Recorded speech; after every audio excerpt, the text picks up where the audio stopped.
मेरे प्रिय बच्चे, इस संसार में कुछ शक्तियां ऐसी होती हैं जो बिल्कुल भी शोर नहीं करती। वो भाषण नहीं देती, वो डर नहीं दिखाती। वो बस धीरे धीरे निर्णय लेती हैं, और जब वो निर्णय लेती हैं तो इंसान को पता भी नहीं चलता कि कब उसकी दिशा बदल गई।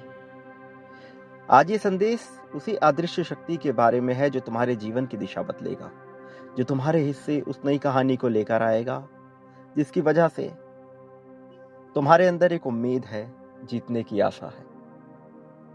वरना तुमने जितने दुख झेले हैं, जितने कष्टों को तुमने सहा है, वो इस बात को प्रमाण दे देते हैं कि तुम्हारे हिस्से बहुत से संघर्ष आए हैं। लेकिन अब दौर संघर्ष का नहीं है।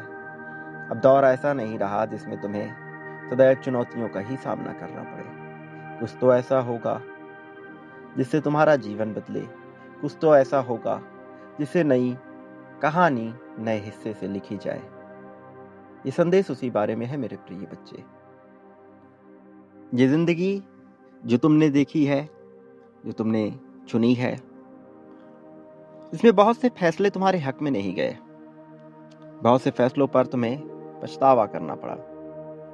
लेकिन ये मायने नहीं रखता, क्योंकि तुमने जो चुन लिया वो चुन लिया। अब उसके परिणाम बिल्कुल मायने नहीं रखते। परिणाम कुछ भी हो, नई चुनौतियां और नए चुनाव तुम्हारे सामने आते रहते हैं। यहां तय होती है तुम्हारी मानसिकता जीतने के प्रति, तुम्हारी जिम्मेदारी और तुम्हारे मन में उठने वाले सारे भ्रम जो या तो तुम्हें पीछे खींच रहे हैं या आगे बढ़ने की ओर प्रेरित कर रहे हैं। ये संदेश उन अदृश्य शक्तियों के लिए है जो तुम्हारी रूह को तुम्हारे अंतर मन से मिलाते हैं और तुम्हें नई आकांक्षाओं से प्रेरित कर देते हैं। मनुष्य को लगता है ये गरिमामयी जीवन उसका अपना रूप है। लोग सोचते हैं कि जिंदगी बड़ी मुसीबतों से खराब होती है, लेकिन वास्तव में सच यह बिल्कुल भी नहीं है। सच ये है कि जिंदगी छोटी छोटी ढीलों से बर्बाद होती है। आज नहीं किया कल कर लेंगे, कोई बात नहीं, अभी जरूरी नहीं, यही वाक्य धीरे धीरे भविष्य को खोखला कर देते हैं। जिम्मेदारियों से पीछे हटने का भाव उसे जीत से दूर ले जाता है। मनुष्य बचना प्रारंभ करता है और यही बचना उसके लिए डर लेकर आता है। वास्तव में डर को दूर भगाना, डर को समझना और उसे जीतना आवश्यक है। डर को जीतने के लिए महत्वपूर्ण यह है कि तुम सामना करो, कि तुम होने दो, कि तुम उससे बचो मत, उसे टालो मत। मैं जानता हूं घबराहट होगी, पसीने छूटेंगे, ऐसा लगेगा जैसे कोई साथ देने वाला नहीं। लेकिन यही वो भ्रम है जो तुम्हें माया के गिरोह में फंसा रहा है। इसी भ्रम से ऊपर उठकर जब तुम वास्तविक सच्चाई को देखोगे, जीवन में सब कुछ बदल चुका होगा। मेरे प्रिय, कोई धमाका नहीं होता, कोई चेतावनी नहीं मिलती, बस दिशा बदल जाती है। तुम चाहो तो दिशा तुम्हारे पक्ष में हो सकती है, तुम चाहो तो ये विपक्ष में हो सकती है। पूरी तरह से तुम्हारे फैसलों पर निर्भर करती है, जब तक कि तुम तैयार नहीं होते। तो अब देरी किस बात की है? अब घबराहट किस बात का? मैं कहता हूं मैं तुम्हारे साथ हूं। ये दर्शाने के लिए मैं विभिन्न तरह की क्रियाएं कर सकता हूं, लेकिन महत्वपूर्ण यह है कि क्या तुम्हारी मानसिकता ये मानने को तैयार है कि तुम तुम्हारे साथ हो। वास्तव में तुम्हारा दुश्मन आलस्य नहीं है। ऐसा नहीं है कि तुम आलसी हो, इस वजह से तुम कार्य नहीं कर रहे हो। वास्तव में बिखराव बिखराव है वो असली कमी जिस पर तुम्हें विजय पाना है। जब ध्यान एक जगह नहीं टिकता तो ऊर्जा रिसने लगती है, उसमें छटनी प्रारंभ हो जाती है, और ऊर्जा का रिसना थकान की तरह महसूस होता है। असल में तुम थके नहीं होते, बल्कि बहुत ज्यादा बटे हुए होते हो। तुमने अपने दिमाग पे इतना बोझ ले लिया है, इतनी चीजों की जिम्मेदारी, हर दुख को तुमने महसूस करना प्रारंभ किया, चाहे वो तुम्हारा अपना हो या किसी और का, तुम्हारे अपनों का हो या फिर कोई बाहरी जो तुम्हें नजर आता है। ये तुम्हारे मन पर काबू करने लगा है। और जब दुख हावी होने लगता है तो मनुष्य प्रसन्नता की चीजों को भूल जाता है। ये संसार हिंसात्मक नजर आता है। देखा जाए तो यहाँ हिंसा हर एक पहलू में है। जंगल से लेकर शहरों तक में हिंसा हर जगह नजर आती है। एक माँ का बच्चे को जन्म देना भी हिंसात्मक लगता है। एक मनुष्य का प्रेम करना भी हिंसात्मक नजर आता है। यदि पहलुओं को देखा जाए तो आनंद और हिंसा साथ साथ चलती है, लेकिन ये हिंसात्मक नहीं है। ये बस नजरिए का फर्क है। संसार का निर्माण जिस प्रकार से हुआ उसमें हिंसा प्रथम दृष्टया नजर आती है, किंतु क्या हिंसा ही वास्तविकता है? नहीं, ऐसा बिल्कुल भी नहीं है मेरे प्रिय। तुम्हें समझना होगा कि तुम बिखरे हुए हो, तुम बटे हुए हो। एक बार स्थिर हो जाओ, एक जगह स्थिर हो जाओ, फिर सारी सत्यता नजर आ जाएगी। असली सत्य दृष्टिगत होने लगेगा। तुम्हें नजर आएगा कि तुम क्या छोड़ रहे हो, तुम्हें नजर आएगा कि तुम्हें क्या पाना है, और फिर सारी स्पष्टता ही तो तुम्हारे लिए खुशहाली लेकर आएगी मेरे प्रिय बच्चे। तुम्हें समझना होगा कि समय तुम्हें नहीं काट रहा, तुम खुद को काट रहे हो। समय तो हमेशा उतना ही होता है जितना सबके लिए है। तुम इसे घंटे में गिनते हो, मिनटों में, सेकंडों में, या जैसे भी। पहर में गिनो या फिर दिन रात की सीमा में, समय वही रहता है मेरे प्रिय। लेकिन जब तुम एक काम करते हुए कई चीजों के बारे में सोच रहे होते हो तो तुम खुद को टुकड़ों में बांट देते हो। टूटा हुआ इंसान कभी गहराई में नहीं जाता। यही कारण है कि बहुत से लोग ऐसे होते हैं जो कम काम करके भी बहुत असर छोड़ देते हैं, जबकि बहुत से लोग ज्यादातर मामलों में काम करते हुए भी अपनी छाप नहीं छोड़ पाते। तुम्हारे लिए महत्वपूर्ण यह है कि तुम देखो कि तुम कहां बटे हुए हो। जीत हर पहलू में जब तक नजर ना आए वो जीत नहीं कहलाती। फिर चाहे तुम्हें कितना ही धन क्यों ना मिल जाए, चाहे कितना ही प्रेम क्यों ना मिल जाए, साथ समर्थन सब कुछ मिल जाए, लेकिन यदि तुम हर पहलू में जीत नहीं रहे हो, भीतर से कमजोर महसूस कर रहे हो, तो सब कुछ मिलने के बाद भी तुम टूटे हुए ही हो। और मैं नहीं चाहता कि तुम टूटे हुए रहो। मैं नहीं चाहता कि एक बिखराव तुम्हारे मन को रौंदे मेरे प्रिय। इस संसार में धन और धन का प्रबंधन ये बहुत से लोग करते हैं, लेकिन ऊर्जा का प्रबंधन नहीं कर पाते। तुम किस पर कितनी ऊर्जा खर्च करते हो यही तय करता है तुम्हारी असली हैसियत क्या है। वो औकात जो तुम बनाना चाहते हो, जो हर जगह थोड़ा थोड़ा देता है, वो कभी गहरा नहीं बन पाता। तुम्हें समझना होगा, टिकना होगा और एक पहलू को चुनना होगा। संसार में जितने भी लोग हैं वो कौशल या टैलेंट की बात करते हैं, लेकिन असल खेल विश्वसनीयता का होता है।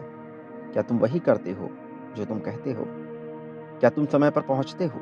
क्या तुम अधूरा छोड़ते हो? दुनिया वास्तव में शब्दों से नहीं चलती, दुनिया चलती है पैटर्न से। पैटर्न जब तुम एक बार समझ जाते हो, यदि तुम्हारे अंदर आलस्य का पैटर्न आया तो वो हर कार्य में लागू होगा। यदि तुम जुझारू रहे किसी एक कार्य के प्रति, तो तुम हर कार्य के प्रति जुझारू नजर आओगे। ये दुनिया का नियम है। ये संसार ऐसे ही चलता है। ये पैटर्न मनुष्य के दिमाग पे गहरी छाप छोड़ता है। ये पैटर्न उसे बदलता है, उसे संभालता है।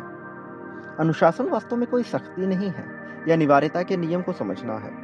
ये एक संकेत है।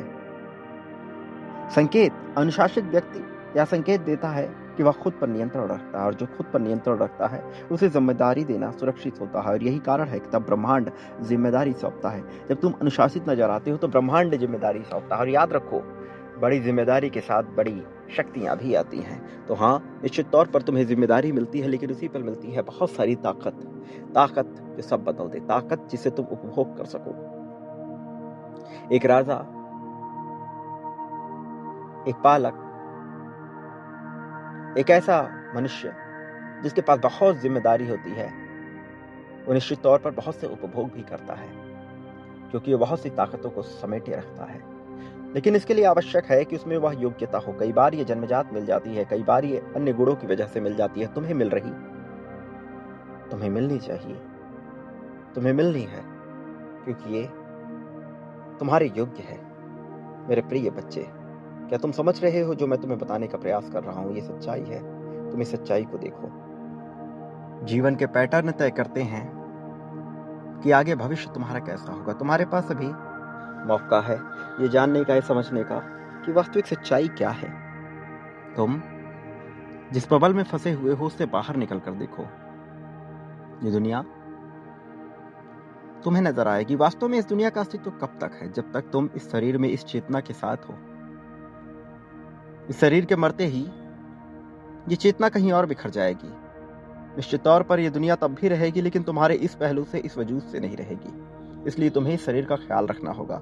ये तुम्हारी नैतिक जिम्मेदारी है। वो नैतिकता जो समाज ने तुम्हें सिखाई मोरालिटी के नाम पे, वो उतनी आवश्यक नहीं है। वो समाज को चलाने के लिए हो सकती है, किंतु तुम्हारे अपने संसार को बसाने के लिए तुम्हारे अपने नैतिकता काम आएगी। फिर तुम्हारा ये सोचना कि तुम सही हो या गलत बिल्कुल भी ठीक नहीं है, क्योंकि बहुत सी ऐसी बातें हैं जहां तुम खुद को दोषी मानते हो अपनी सोच की वजह से, चाहे वो वासना से लिप्त सोच हो या अनेक कामनाओं से घिरी हुई। मैं तुम्हें दोषी नहीं ठहराता। वास्तव में तुम्हें खुद को दोष देने की आवश्यकता नहीं।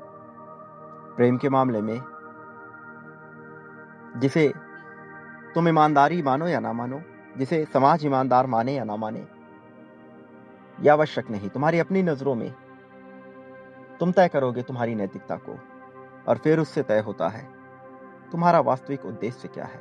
मेरे प्रिय बच्चे, जो मैं बताने का प्रयास कर रहा हूं, क्या तुम इसे समझ रहे हो? क्या तुम समझ पा रहे हो ये संसार कैसे कार्य कर रहा है? इस संसार का वजूद किन बातों पर टिका है? ये टिका है तुम्हारे अपने पहलुओं पर। जीवन के इस अवसर में तुम आए हो जीवन को ही समझते हुए, जीवन को ही देखते हुए। तो क्या तुम तैयार हो आगे बढ़ने के लिए? क्या तुम तैयार हो सही हौसले के साथ बढ़ने के लिए? यदि हां, तो पीछे हटना बेवकूफी है मेरे प्रिय। पीछे नहीं हटो। समझो समझो कि ये जीवन क्या है। आराम और सुविधा एक जैसे नहीं होते। आराम पुनर्निर्माण करता है, सुविधा कमजोर बनाती है। जब जीवन बहुत आरामदेह हो जाता है तो चेतना सुस्त पड़ जाती है, और सुस्त चेतना कभी लक्ष्य, ऊंचा लक्ष्य बिल्कुल भी नहीं पकड़ती। तुम्हें समझना होगा कि आराम कैसे करना है, सुविधाओं का उपभोग कैसे करना है। यदि तुम उसी से लिप्त हो गए तो वो उपभोग तुम्हारे लिए व्यर्थ हो जाएगा, लेकिन यदि तुम उसमें लिप्त ना होते हुए भी उसका लाभ लेते हो, ये तुम्हें नया जीवन देगा। तुम्हारे इसी जीवन में एक ऐसा जीवन जो तुम्हें पूरी तरह से सराबोर कर देगा नई खुशियों से। पहचान कोई विचार नहीं है मेरे प्रिय, ये एक अभ्यास है। तुम रोज या तो उस मनुष्य की तरह काम करते हो जो तुम बनना चाहते हो, या फिर उस इंसान की तरह जो तुम पीछे छोड़ना चाहते हो। बीच का कोई रास्ता नहीं होता। इसलिए किसी भी तरह के भ्रम में रहना तुम्हें डुबा सकता है, तुम्हें नीचे खींच सकता है। याद रखो कि निर्णय थकान पैदा नहीं करते, निर्णय का टालना थकान पैदा करता है। एक साफ निर्णय शरीर को हल्का करता है, लेकिन अधूरा निर्णय डर की वजह से, जब तुम निर्णय नहीं लेते हो, उससे पीछे हटते हो, भागते हो, तो मन में अटका रहता है और ऊर्जा को खाता रहता है। यही वजह है कि बिना काम, वास्तव में बिना ज्यादा काम किए भी लोग थके रहते हैं। शांत दिन बड़े जीवन को बनाता है मेरे प्रिय। यहां जितने नाटक नौटंकी हो रहे हैं, तुम्हें इससे ऊपर उठना होगा। यहां नाटक चलते रहेंगे। ये नाटक अलग अलग रूपों में होता रहता है। ये खेल है, ये क्रीड़ाएं होती रहती हैं। ये तुरंत ध्यान को खींचता है, लेकिन स्थिरता ही है जो लंबा असर बनाती है। जब तुम्हारी खुशी किसी खास मौकों से नहीं आती, वास्तव में ये ऐसा नहीं होता कि कुछ होने की वजह से तुम्हें खुशी मिले, बल्कि ये आदतन तुम्हारी रोजमर्रा की आदतों से आता है, तो ये लंबा असर छोड़ती है। वही वास्तविक खुशी होती है, वही तुम्हें जीवन देती है। जो व्यक्ति हर दिन थोड़ा थोड़ा आगे बढ़ता है, वही अचानक सबको ही पीछे छोड़ देता है। यही सत्य है मेरे प्रिय। जो मनुष्य खुद को रोक सकता है, जो सीमाएं बना सकता है, जो हर जगह उपलब्ध नहीं है, उसके आसपास अपने आप एक वजन बन जाता है। लोग कारण नहीं जानते, लेकिन असर को महसूस करते हैं। याद रखो, ये भविष्य अचानक नहीं बनता। जो तुम रोज रोज करते हो वही धीरे धीरे तुम्हारा नाम बन जाता है, और नाम फिर अवसर बनता है। ये दुनिया भले ही हिंसात्मक या क्रूर नजर आए, लेकिन ये क्रूर नहीं है, ये सटीक है।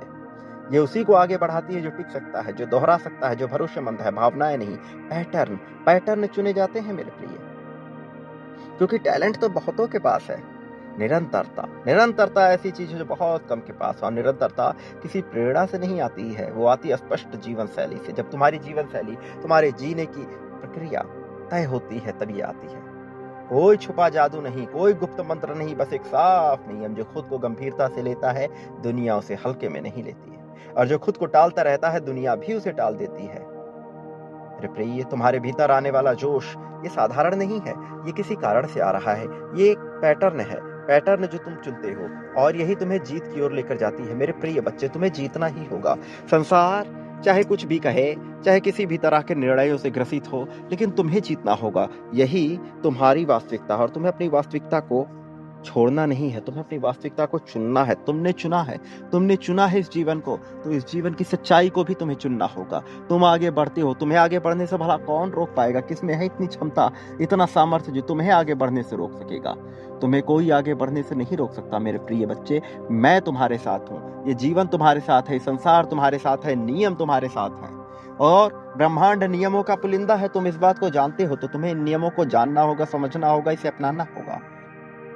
और फिर एक गहरी भावना, जीत तुम्हारी हुई, निश्चित तौर पर जीत तुम्हारी हुई। कोई से कुछ भी कहे, कोई से किसी भी तरह से देखे, जीत तुम्हारी ही है मेरे प्रिय। क्या तुम तैयार हो इस जीत को अपनाने के लिए? यदि हाँ, तो अभी इसकी पुष्टि करो। संख्या 11 लिखकर अपनी जीत की पुष्टि करो और आगे बढ़ो। आगे बढ़ो उस जीत के लिए जो अब तक छिपी हुई थी। आगे बढ़ो उस जीत के लिए जो तुम पाना चाहती हो। लेकिन उससे पहले, जीत को अपनाने से पहले तुम्हें बांटना होगा मेरे प्रिय, क्योंकि बांटने से ही मनुष्य प्राप्त करता है। तुम इससे पीछे नहीं हट सकते, तुम इससे अपने आप को रोक नहीं सकते। बांटे बिना कैसे होगा उद्धार मेरे प्रिय? उद्धार के लिए बांटना पड़ता है, ये संसार का नियम है। और नियमों के साथ कोई समझौता नहीं, नियमों के साथ कोई बुराई नहीं मेरे प्रिय। समझो इन नियमों को और इसे अपनाओ, फिर देखो जीवन कैसे तुम्हारे रंग रूप में ढलता है। तो क्या तुम तैयार हो? यदि हाँ, तो बांटो मेरे प्रिय। लेकिन बांटने से पहले तुम्हें आभार व्यक्त करना होगा, आभार व्यक्त करते हुए बांटना होगा। यही तो है नियम। तो व्यक्त करो आभार इस चैनल का, इस वाणी का, इस संदेश का, संदेशवाहक का, जिसके माध्यम से तुम तक यह संदेश पहुंचा। वो माध्यम बना, ब्रह्मांड ने बनाया क्योंकि तुम्हारा उद्धार होना था। वो माध्यम बना क्योंकि तुम्हारे जीवन में परिवर्तन आना था। और अब ये परिवर्तन तुम्हारे जीवन में अपना वर्चस्व स्थापित कर रहा है। तो देरी ना करो, संख्या 51,000 लिखकर इसी क्रम में बांटो, बड़ी मात्रा और संख्या में बांटो, क्योंकि तुम इस संसार में जो कुछ भी बांटते हो मेरे प्रिय, तुम उसे प्राप्त करते हो कई गुना बड़ी मात्रा में, कई गुना विशाल विकराल रूप में। ऐसे रूप में जिससे तुम्हारा जीवन बदल जाए, ऐसे रूप में जिससे तुम्हारी खुशियां तुम्हारे हिस्से आ जाए। तो क्या तुम तैयार हो? क्या तुम चुनते हो? क्या बांटने का विकल्प तुमने चुन लिया है मेरे प्रिय? यदि हाँ, तो लिखो 51,000 और लिखो कि मैं बांट रहा हूं। लिखो कि अब मुझे उद्धार चाहिए। तुम उद्धार करते हो तो पाते हो, यही तो नियम है। तुम 51,000 के क्रम में आगे बढ़ो, फिर देखो ये कैसे 51 करोड़ से 51 अरब तक पहुंचता है। तुम बार बार दोहराते हो और ये बार बार होता है, और फिर सब बदल जाता है। जीवन की सत्यता को जीवन की आंखों से देखोगे तभी समझ पाओगे। जीवन की सत्यता को किसी भी और आंखों से देखोगे तो नहीं जान पाओगे। इसलिए जीवन की सत्यता को इसके सच्चे अर्थों में देखो कैसे तुम्हारा सब बदल जाता है मेरे प्रिय बच्चे। मेरे आने वाले संदेशों की प्रतीक्षा करना, मैं अवश्य आऊंगा तुम्हारा मार्गदर्शन करने, तुम्हें जीत दिलाने, जीत की राह में तुम्हें अनंतम ऊंचाइयों तक लेकर जाने के लिए, उत्कृष्ट मात्रा में तुम्हारा समर्थन करने के लिए, और तुम्हें वो सब दिलाने के लिए जिसकी तुमने मांग की है मेरे प्रिय बच्चे। मैं आऊंगा, निश्चित तौर पर आऊंगा। मेरे संदेशों के साथ जुड़े रहो। तुम्हारा कल्याण हो, तुम्हारी उन्नति हो, जीत हो, प्रगति हो। तुम सदा सुखी रहो, खुशियां बांटो। यही तुम्हारे उद्धार की प्रक्रिया है, यही भावना और यही जीत है मेरे प्रिय बच्चे।